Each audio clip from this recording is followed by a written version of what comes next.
आप देख रहे हैं सुपर भारत न्यूज। ये है, देखिए आफत है बुढ़े आदमी के साथ, बहुत मुश्किल वाला काम है। उत्तराखंड की स्वास्थ्य व्यवस्था को लेकर बद्रीनाथ से कांग्रेस विधायक लखपत सिंह बुटोला ने राज्य सरकार पर तीखा हमला बोला है। उन्होंने कहा कि जिस घर में प्रसव के समय खुशियां होनी चाहिए, वहां बदहाल स्वास्थ्य सुविधाओं की वजह से कई परिवारों को दुख झेलना पड़ रहा है। बुटोला का आरोप है कि प्रदेश में स्वास्थ्य, शिक्षा और सड़क जैसी बुनियादी व्यवस्थाएं पूरी तरह चरमरा चुकी है। उन्होंने कहा कि इस मुद्दे को वह कई बार विधानसभा और मुख्यमंत्री के सामने उठा चुके हैं, लेकिन अब तक कोई ठोस सुधार नहीं हुआ।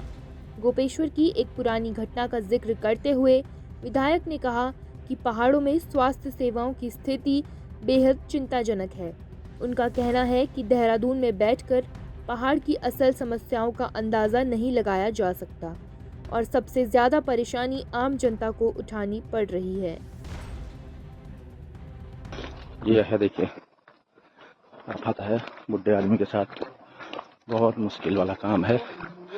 रोड के लिए देखिए, बीमार होने के बाद गांव से आना जाना बहुत मुश्किल है।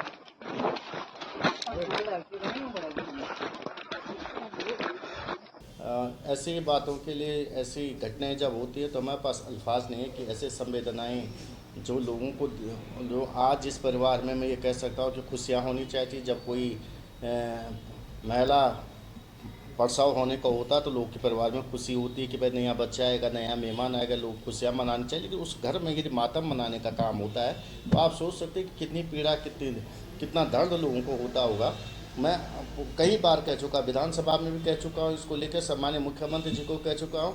आप स्वास्थ्य की जो परिस्थिति हालात है वो उत्तराखंड में स्वास्थ्य क्या, मैं तो आपको आज शिक्षा का भी कह रहा हूँ, चाहे यातायात की बात हो, पूरी की पूरी सरकार ने जो सिस्टम है पूरी ड्रिल हो चुका है। कहीं भी किसी भी चीज़ पे व्यवस्था नहीं है। बहुत दुखदायी घटना ये हुई और ये आज एक घटना नहीं है। इससे पहले आपने देखा कर्णप्रयाग उप जिला चिकित्सालय में इस तरह की घटना हो चुकी है। हमारी गोपेश्वर के अंदर पिछली बार एक महिला मैंने विधानसभा में मंत्री जी से भी बात कही थी और आपको एक घटना सुनाऊंगा तो बहुत दिल दहलाने वाली घटना की। एक डीएम के ड्राइवर अपनी पत्नी को हाथ पकड़ के मुख्य जिला चिकित्सालय में लाते हैं। वहाँ पे इलाज के लिए जैसे उसको एडमिट किया जाता, पता चलता 4 घंटे बाद उसकी मृत्यु हो गई। जब मैं डीएम साहब को कहता हूँ कि भाई उस महिला की इस तरह की घटना हो गई है, उसकी जांच की जाए, तो डीएम साहब का जवाब था कि वो इन्होंने तो मेरी माँ बीमार दी थी, वो तो मैं एयरलिफ्ट करके अपने माँ को देहरादून ला गए। भाई आप अधिकारी तो एयरलिफ्ट कर सकता, लेकिन जो आम जनमानस है उनकी स्थितियाँ ये है, परिस्थितियाँ बहुत ही खराब पहाड़ों में है। सरकार बिल्कुल भी काम नहीं कर रही, सरकार केवल दावे कर रही। देहरादून से परिस्थितियाँ नहीं समझी जा सकती हैं। मैं कल देर रात देहरादून आया हूँ 1-2 घंटे के लिए, और वो भी इसलिए आया हूँ कि हॉस्पिटलों में मैं 3-4 हॉस्पिटलों के लोगों को देख के आ रहा हूँ। उसके बाद मुझे आज ही वापस जाना है। लेकिन परिस्थितियाँ बहुत ख़राब हैं, बहुत ही विकट हैं। सरकार कोई काम नहीं करी। माननीय मुख्यमंत्री जी को ये जरूर पूछेगा कि बद्रीनाथ के विधायक ने कहा कि जिस तरह से पहली बरसात में सारी के सारी सड़कें और NH बाधित हो रही हैं, तो आपकी व्यवस्थाएं क्या हैं? कहीं कोई सरकार सुनने को तैयार नहीं है।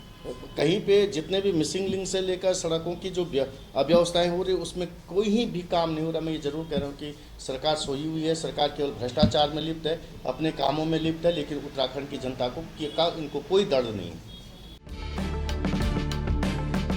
आप देख रहे हैं सुपर भारत न्यूज।